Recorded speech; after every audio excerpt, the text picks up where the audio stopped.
Hello friends, welcome back to my YouTube channel agri start with BC. I hope friends आप लोग सभी बहुत ही अच्छे होंगे। तो आज हम बात करेंगे फोटो पीरियडिज्म के बारे में, जो कि आपके एग्जाम के लिए बहुत ही इंपॉर्टेंट है। कई बार यहाँ से ऑब्जेक्टिव क्वेश्चन पूछ ले जाते हैं। तो अगर हम बात करें कि फोटो पीरियडिज्म की होता क्या है, तो ये होता है द इफेक्ट ऑफ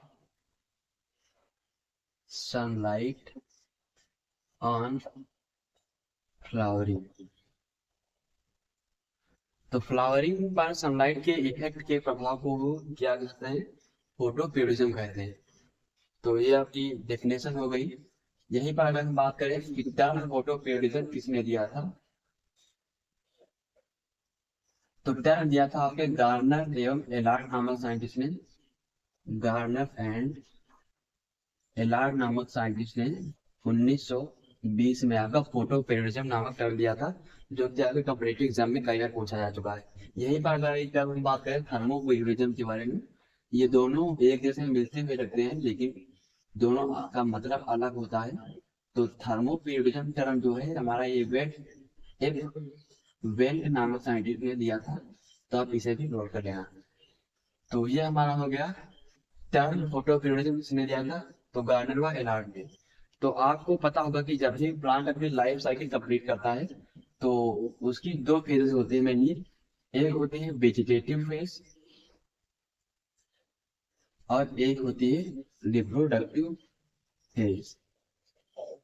दो फेज होते हैं प्लांट की, एक वेजिटेटिव फेज एक रिप्रोडक्टिव फेज। और इन्हीं दो के अंतर्गत प्लांट क्या करता है, अपनी लाइफ साइकिल कंप्लीट कर लेता है। तो वेजिटेटिव फेज जो हमारी होती है वो मेनली आपकी डिपेंड करती है टेम्परेचर पर। वेजिटेटिव फेज आपकी डिपेंड करती है टेम्परेचर पर। यहीं पर अगर हम बात करें आपकी रिप्रोडक्टिव फेज की, तो रिप्रोडक्टिव फेज आपकी डिपेंड करती है फोटो पीरियड लेंथ पर। तो यह डिपेंड करती है फोटो पीरियड लेंथ पर। तो ये दोनों चीजें अभी आप अच्छे से लिख लेना। यही पर अगर हम बात करें कि फोटो पीरियड लेंथ के अनुसार ही आपका जो क्रॉप है उनको दो कैटेगरी में मैंने डिवाइड किया गया है, बाकी एक तीसरा भी होता है। तो हम सभी के बारे में धीरे धीरे करके बात करेंगे। पहला आपका हो गया लॉन्ग डे प्लांट, और दूसरा आपका हो जाएगा शॉर्ट डे प्लांट। तो अगर हम बात करें यहाँ पर लॉन्ग डे प्लांट की, तो ऐसे प्लांट्स जिनको required day length for flowering. तो जो लॉन्ग डे प्लांट होते हैं इनको फ्लावरिंग के लिए दिन की समय अवधि या डे लेंथ जो चाहिए होती है, वो आपको चाहिए होती है मोर देन 12 आवर। जब उनको दिन का समय या दिन की अवधि 12 घंटे से ज्यादा मिलेगी, तभी लॉन्ग डे प्लांट जो होंगे उनमें वेजिटेटिव आपकी स्टेज आएगी और होगी। यहीं पर अगर हम बात करें आपकी शॉर्ट डे प्लांट की, तो शॉर्ट डे प्लांट को आपको डे लेंथ की रिक्वायरमेंट जो होती है वो होती है लेस देन 10 आवर।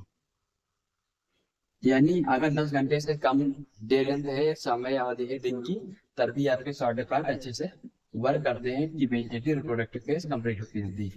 यहीं पर अगर हम बात करें जितने भी आपके रबी क्रॉप होती है, रबी क्रॉप्स, जितने भी रबी क्रॉप्स होते हैं जैसे व्हीट हो गया, मस्टर्ड हो गया आपका, तो सभी रबी क्रॉप्स आपकी लॉन्ग डे प्लांट के अंतर्गत आते हैं। यहाँ पर आप एग्जाम्पल में भी लेना, व्हीट, मस्टर्ड।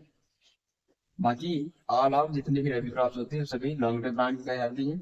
यहीं पर अगर हम बात करें शॉर्ट डे प्लांट, तो शॉर्ट डे प्लांट में आपकी ऑल खरीफ क्रॉप आती है। जितने भी खरीफ सीजन क्रॉप जैसे सोलगम हो गया, ज्वार हो गया, बाजरा हो गया, और आपकी राइस हो गई, मैज हो गया, तो वो सभी आते हैं आपके शॉर्ट प्लांट में। यहीं पर अगर हम बात करें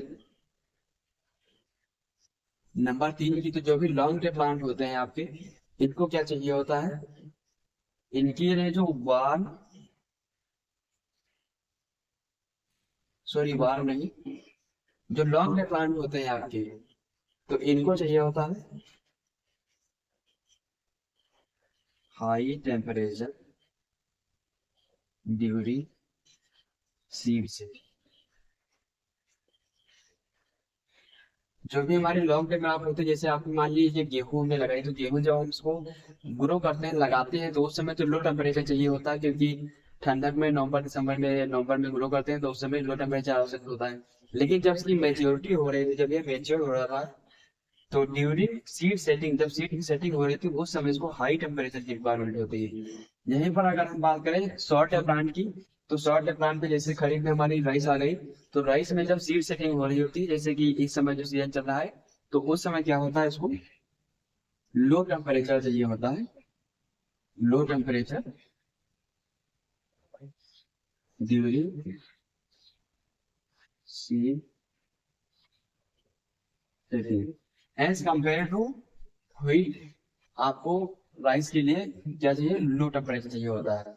यहीं पर बात करें अगर हम सॉल्ट प्लांट के बारे में, तो जो भी हमारे सॉल्ट प्लांट होते हैं, तो इनकी जो हम सोइंग करते हैं, जैसे सॉल्ट प्लांट है तो एक हरी क्रॉप हो गई हमारी, तो इनकी सोइंग मेनली आपकी की जाती है जून टू जुलाई।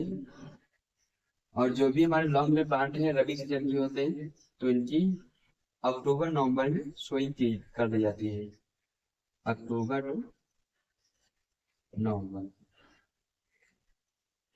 तो एग्जाम्पल और ये सब चीजें आपने लिखनी है। यहीं पर अगर हम बात करें आपकी, एक और कैटेगरी होती है इंटरमीडिएट शॉर्ट डेवलपमेंट। एक कैटेगरी और ये और होती है इंटरमीडिएट शॉर्ट डेवलपमेंट, जिसमें आपका आता है sugar cane.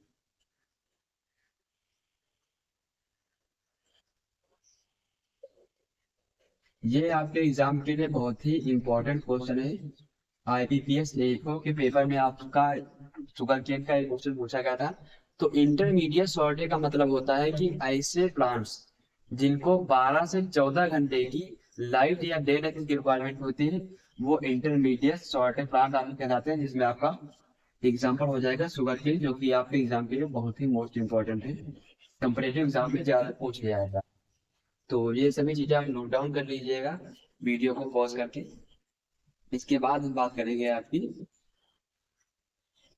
Day neutral plants.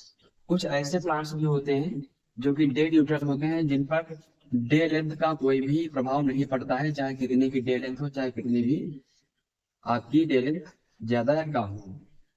तो वैसे भी एग्जाम्पल आपके एग्जाम में ज्यादा पूछे जाते हैं। तो अब हम बात करेंगे आपकी day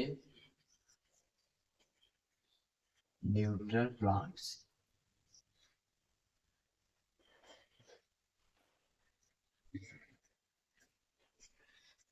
not affect growth by day. तो डे न्यूट्रल प्लांट आपके, मैंने पहले बताया कि ऐसे सभी प्लांट्स होते हैं जो कि डे लेंथ से कोई किसी भी प्रकार से प्रभावित नहीं होते, चाहे कितनी भी कम डे लेंथ चाहिए हो या कितनी भी ज्यादा। तो इसमें अगर हम एग्जाम्पल की बात करें, तो एग्जाम्पल जो डे न्यूट्रल प्लांट है, इनके आपके एग्जाम में कई बार पूछने आते हैं। तो उसमें आपका आ जाएगा सनफ्लावर, टोमेटो, सनफ्लावर यानी कि सूरजमुखी, टोमेटो और गुआवा। Sunflower, tomato, guava.